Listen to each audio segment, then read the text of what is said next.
It's a surprise, Tanya. We're going with Mom. The confident voice of my husband echoed in the entranceway. While glancing at my happy husband and his mother, I couldn't contain my surprise. Naturally so. After all, this trip was our honeymoon, so it was natural to be shocked to hear that my husband planned to bring his mother along. Confused by my husband's statement, while I was thinking about what to say, he made a face like he was chewing on a bitter bug and voiced his dissatisfaction. "What's wrong? Aren't you happy?" he asked. There was no way I could be. He should have understood that. After all, there was a deep rift between me and his mother, which I had repeatedly complained about.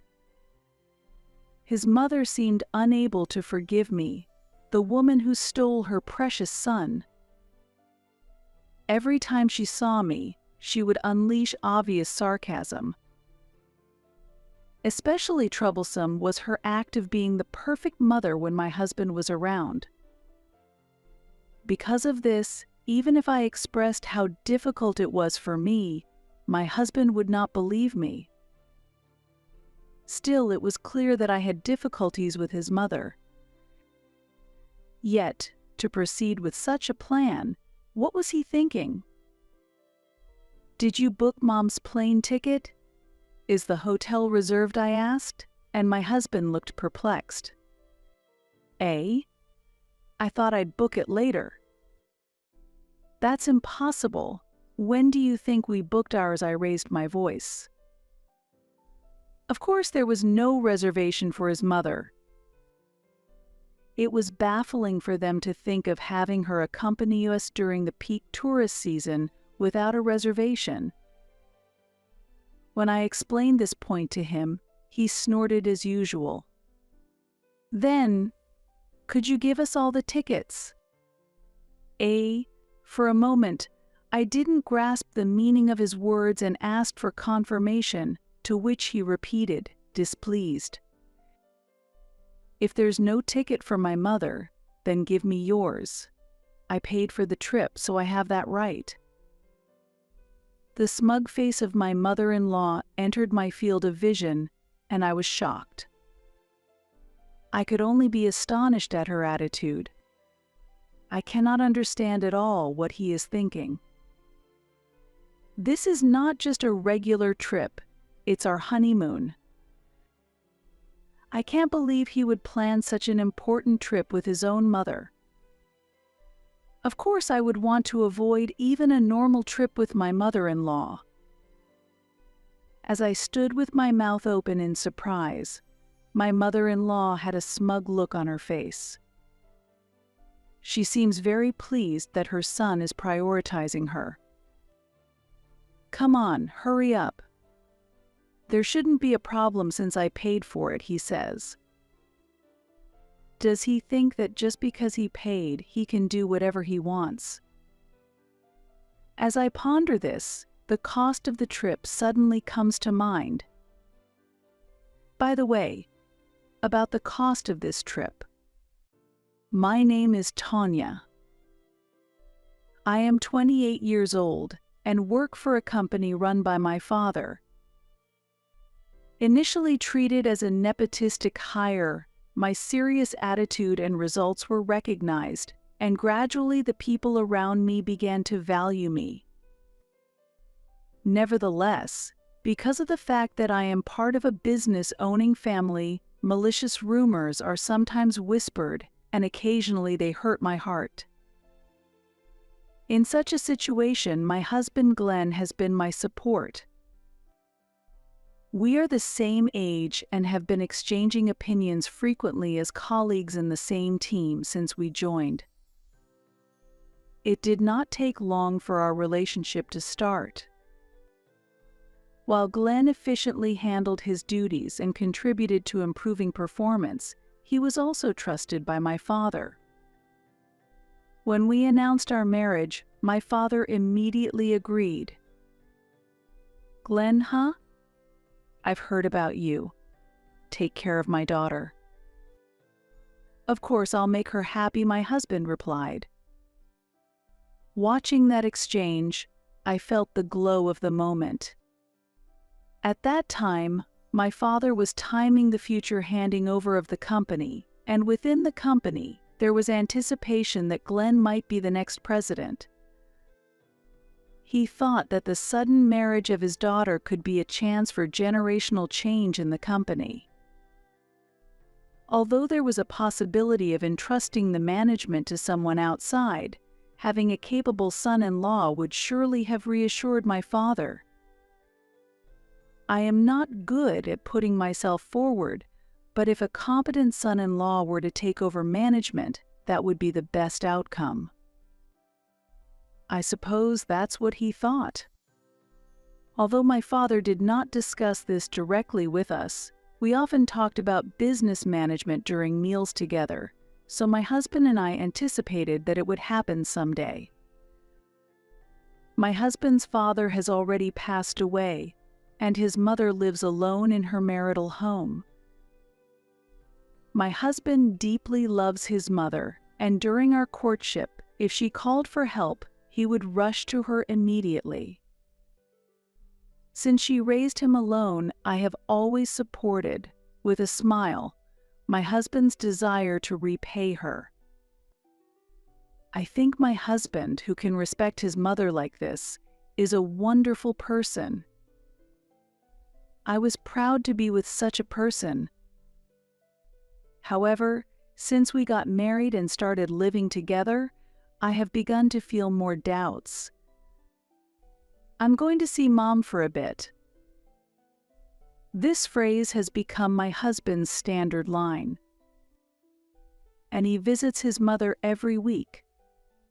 "Is your mother unwell?" I ask with concern, but the answer that comes back is that she is not. "Tanya, don't worry about it. It's important to spend some time alone occasionally." Initially, he spoke kindly like that, but recently he has stopped showing such attitudes. On a Saturday morning, I spoke to my husband, who was cheerfully humming a song. "Are you going to your mother's house today?" The good mood changed instantly, and my husband stopped what he was doing and took a deep breath. "Why do you say it like that?" He reacted to my question with irritation visible on his face. Surprised, I shrugged my shoulders. I might have sounded accusatory without realizing it. It was already said. He glared at me and said, "Mom is lonely by herself. I'm going because you have difficulties with her, understand?" I couldn't hide my agitation at my husband's words. It's true that I have difficulties with my mother-in-law. Of course, it wasn't like that at first. She is the woman who brought my beloved husband into this world. I sincerely wish to cherish her.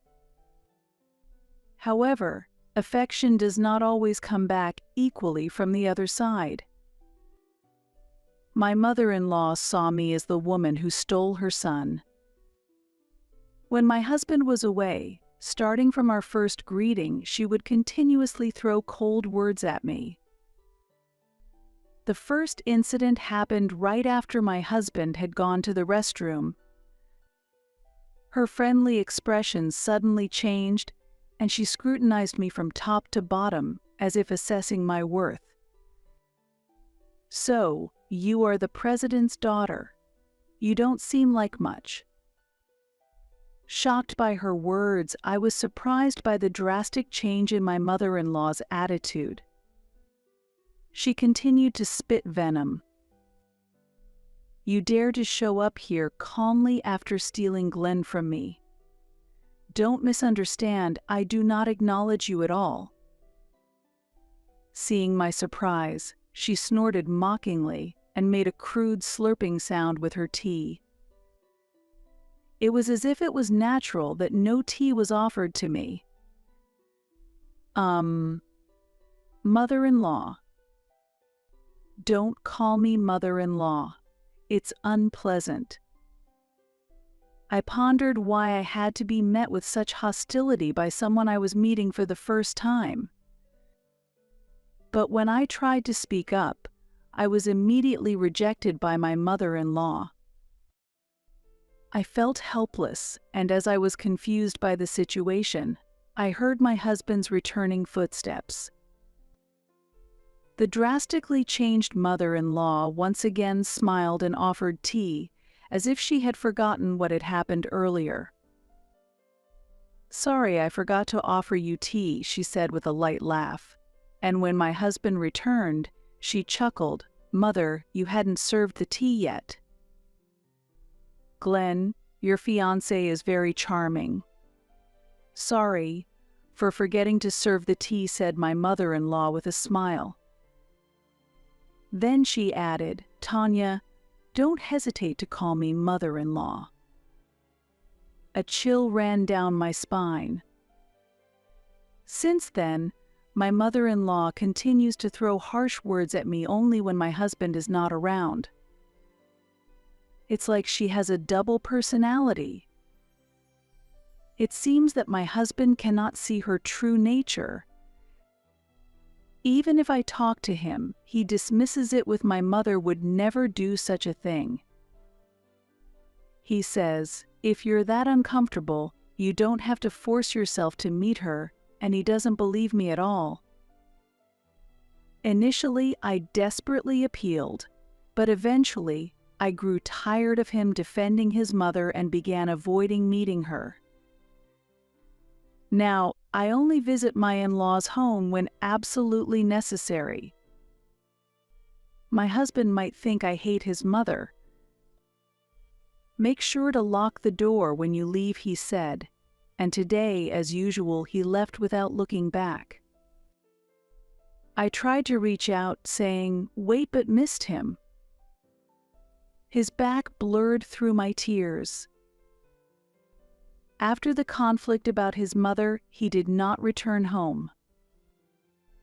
There are moments when it feels like his mother is more important to him than I am. Aside from the issue with his mother, Glenn is a wonderful spouse. When I am having trouble with work, he quickly notices and helps, and he actively shares household chores. This is despite his own busy work schedule. It's a relief that he acknowledges there's no need for unnecessary meetings. Holding these thoughts, I browse through the travel brochures. I shake my head and decide to focus on the plans I currently have. It's the preparation for our long-awaited honeymoon.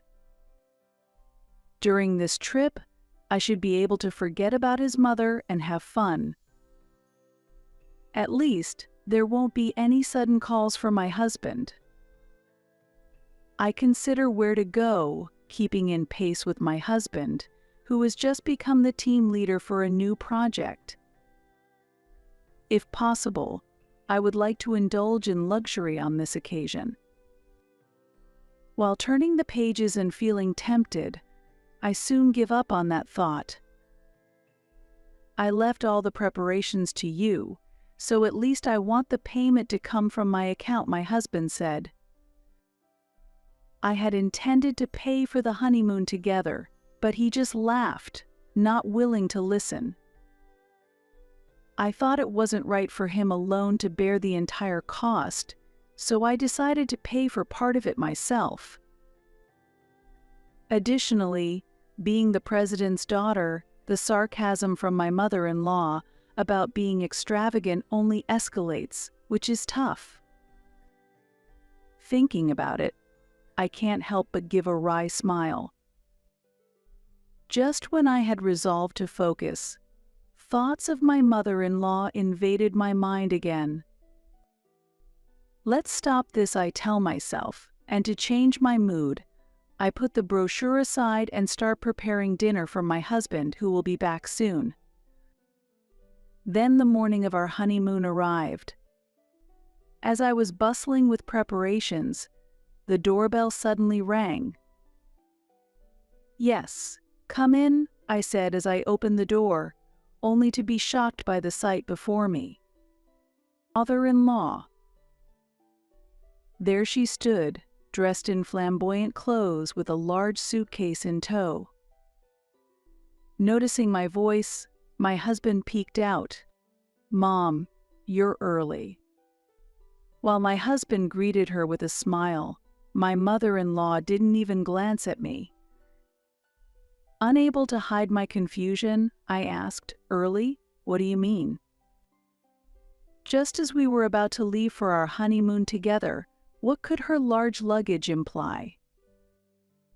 Could it be that she intended to stay at our house during our honeymoon? Tormented by this thought, my husband cheerfully announced, "It's a surprise. Mom is coming with us." Really? As my husband clapped his hands in joy, a strange sound escaped me in surprise. "What are you thinking?" I pressed. "Wait, what does this mean?" I asked in shock, and my husband declared happily, "It's a surprise. Mom is coming along." As I stood unable to hide my bewilderment, my husband proudly put his arm around his mother's shoulder, saying, "It'll be more fun with Mom along." Seeing this, my mother-in-law smiled smilingly at me. As I incredulously asked, "Wait a minute. Isn't a honeymoon supposed to be just for the couple? Shouldn't we at least have discussed this beforehand?" I tried to keep calm despite the confusion. Even as I was certain I wasn't wrong, my husband seemed to doubt my words. Why can't we understand each other? I wondered. Furthermore, my mother-in-law, seemingly enjoying my distress, hummed to herself. Why must such discord arise on the day we leave for our honeymoon? Doing something like this as a surprise, what were you thinking? I demanded angrily, to which my husband replied, "It's fine because I paid for everything, right?"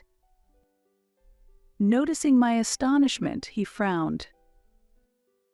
"No, it's not fine."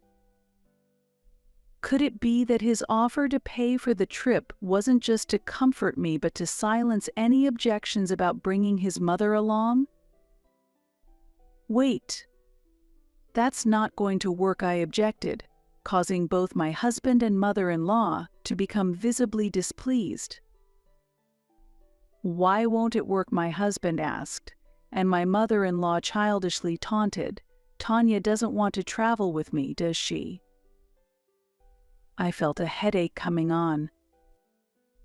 The issue isn't about that. "Glenn, what about your mother's plane ticket? Is the hotel booked?" I questioned, causing my husband to look perplexed. "Eh? I thought we could book it later." "That's impossible.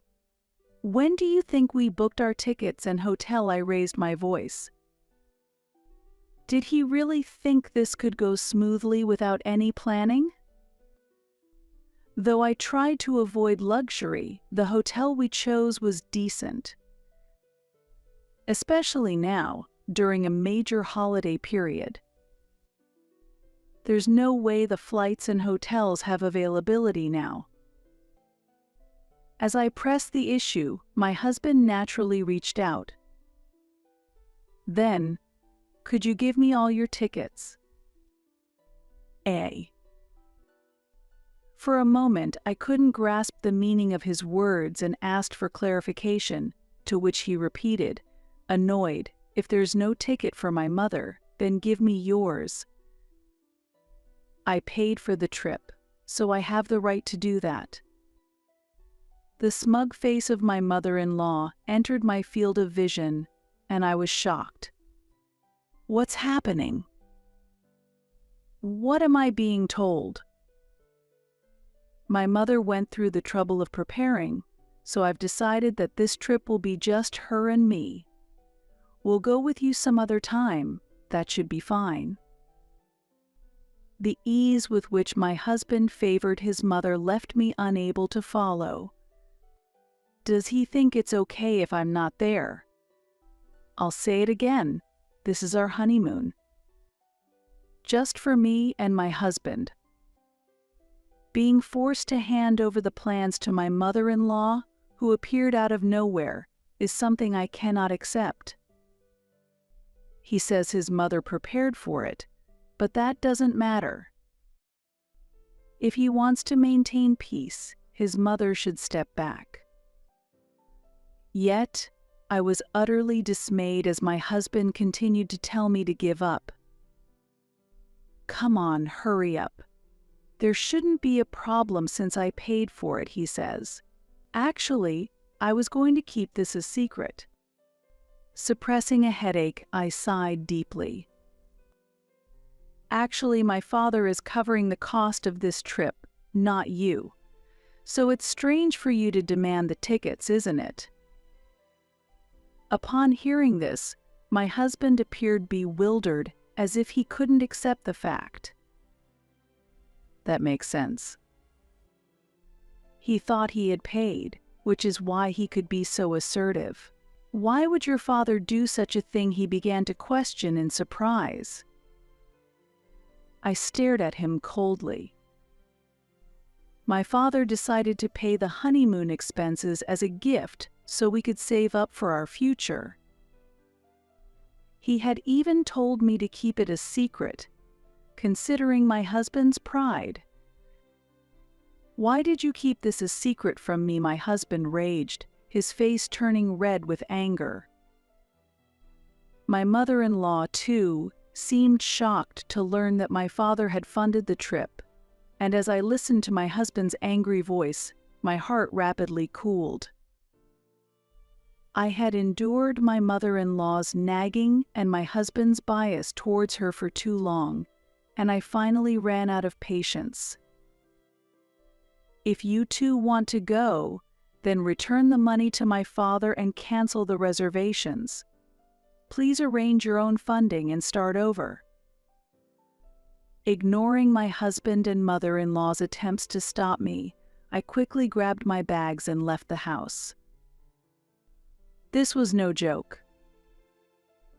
It was not right to use my father's money for people like them. Since I was busy and had been left to handle all the reservations, I had booked the flights and hotel in my name. Because of this, I was able to cancel everything swiftly and got into a taxi. Instead of heading to the planned airport, I gave the driver my parents' home address. When a daughter who was supposed to be on her honeymoon returned home with large luggage, my father was shocked. As I explained the situation, my father exploded in anger. What is this story? Is this some kind of joke? The constant calls from my husband only fueled my father's rage further. I was furious as well. This conversation cemented my decision. Dad, I'm considering a divorce. When I conveyed my resolve, my father calmed his anger and comforted me gently. Without saying a word, he just gently stroked my back, letting me feel his warmth. I'm sorry, Dad. As I let these words slip through my tears, my father firmly grasped my hand. The next day, my husband came to my parents' house with a box of sweets as an apology. Just as I was about to turn him away at the gate, my father intervened. If you're considering divorce, we need to talk properly. Let's hear his true intentions directly. Let him in the house. While I had intended to consult a lawyer, I followed my father's advice and welcomed him. As soon as my husband saw my father at the door, he immediately apologized. I felt irritated at the sight of my husband pretending to be innocent in front of my father. As my husband continued to apologize, I sighed, and my father urged me to lead him to the sitting room. "President, I apologize for the inconvenience caused by this disturbance," my husband said, starting to apologize with his face down on the table, even before the greetings were over. Occasionally, even in private, my husband calls my father President. He used to joke that it had become a habit, but at the moments when he calls my father President, he seems to adopt a business-like attitude. Perhaps it's because he's used to it at work. His practiced way of apologizing was disturbingly perfect. "What is this apology for?" my father pressed, sighing repeatedly. His emotions were the same as mine. My husband just kept repeating, "I'm sorry for causing a disturbance." This was not an apology to me. It was just an insult. As my panicked husband tried to say something, I interrupted him and presented the divorce papers. "Do you know how to fill out these divorce papers? My part is already completed. Please refer to it." Speaking with deliberate politeness, my husband's face turned pale as he looked at the divorce papers.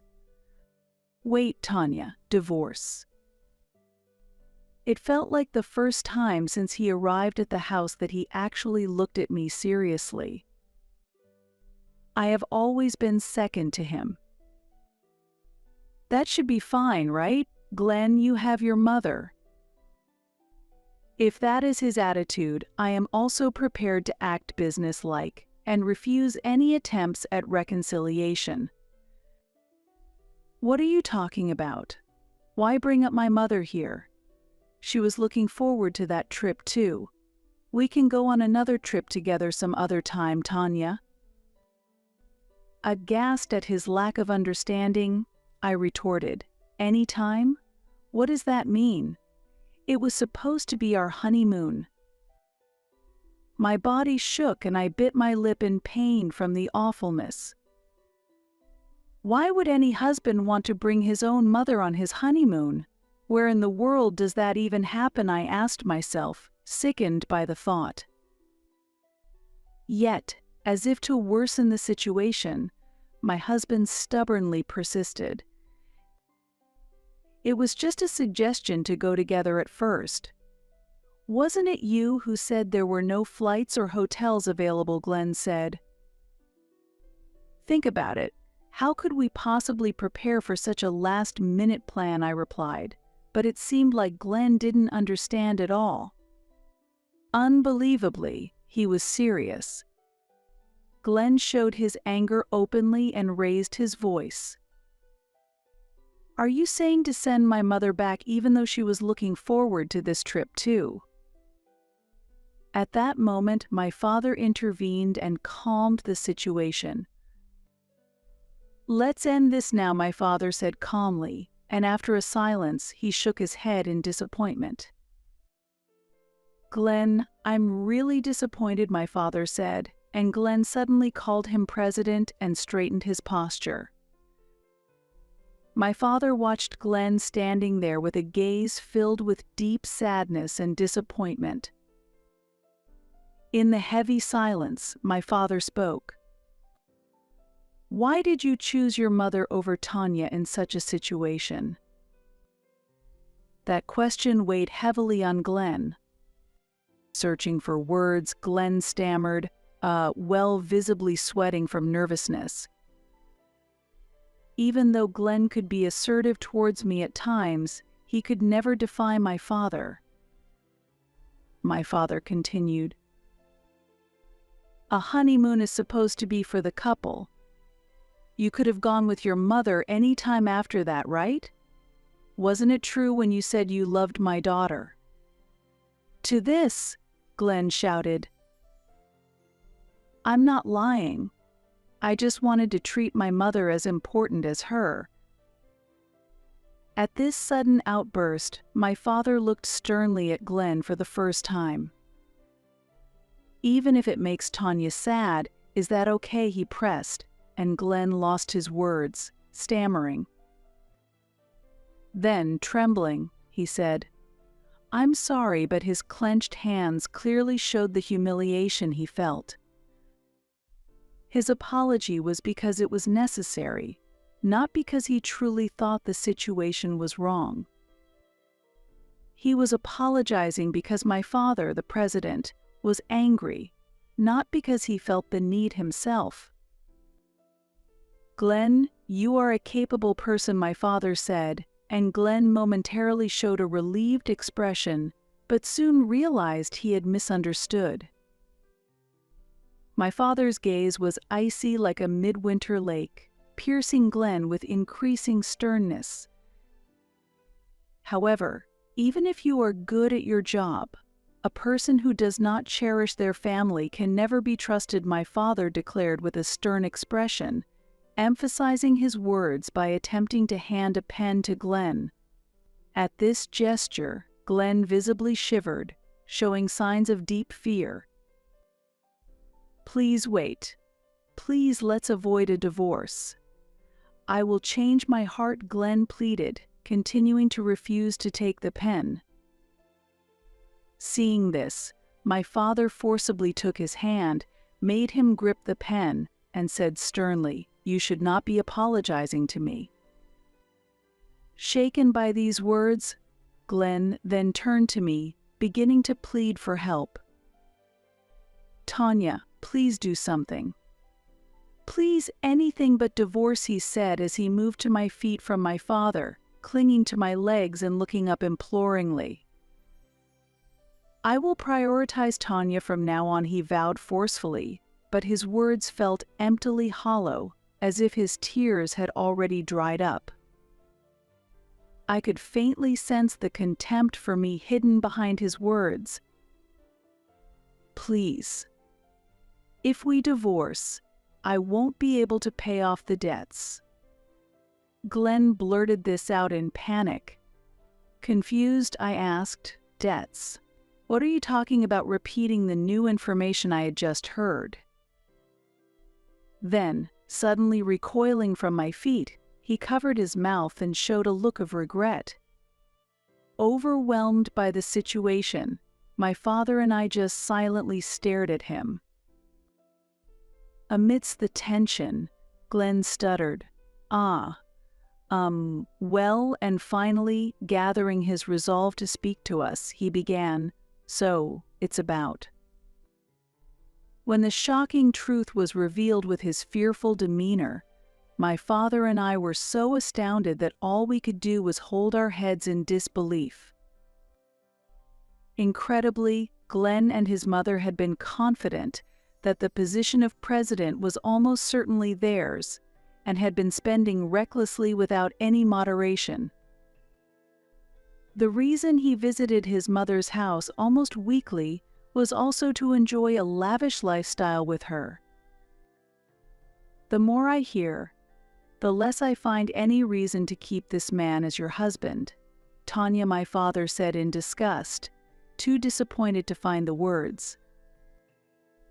Amidst this, Glenn finally pleaded earnestly, "Please wait. If I am divorced, how am I supposed to live starting tomorrow?"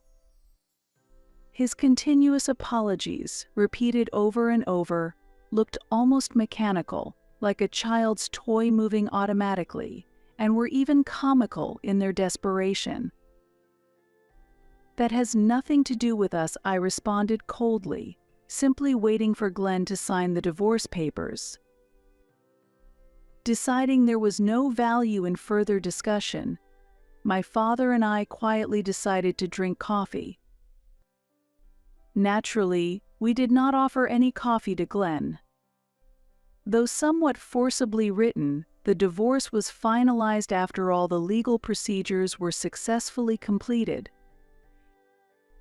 The lawyer my father had hired was extremely capable, and my detailed diary greatly helped the negotiations, ensuring the process proceeded very smoothly. Additionally, when we claimed alimony, including the costs of the canceled honeymoon, there was a request from the other side, through their lawyer, for a reduction. However, my father immediately rejected that proposal, and I couldn't help but laugh when I heard his decision.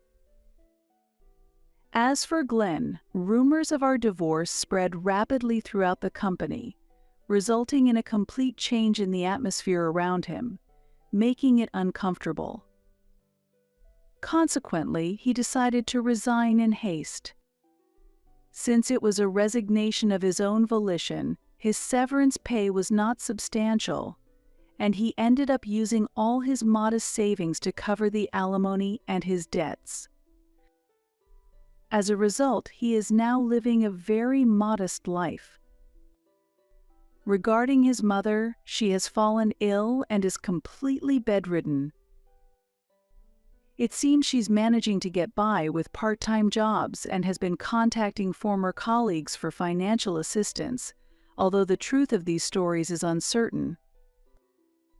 Now, these tales have become the subject of jokes at drinking parties. As for myself, my father has finally decided to retire from his position as president, and with substantial support from other employees, it is highly likely that I will take over as the next president. Although I initially hesitated to take on the role due to my discomfort with leading, my father's rare expression of vulnerability, wishing to entrust the company to someone reliable, has renewed my determination. I feel a responsibility to fulfill the expectation my father has placed on me. Initially reluctant, it seems I have inherited managerial talent from my father. Thanks to his continued support as chairman, our company's performance is gradually but steadily improving. With this newfound confidence, I have been increasingly approached at various events for CEOs.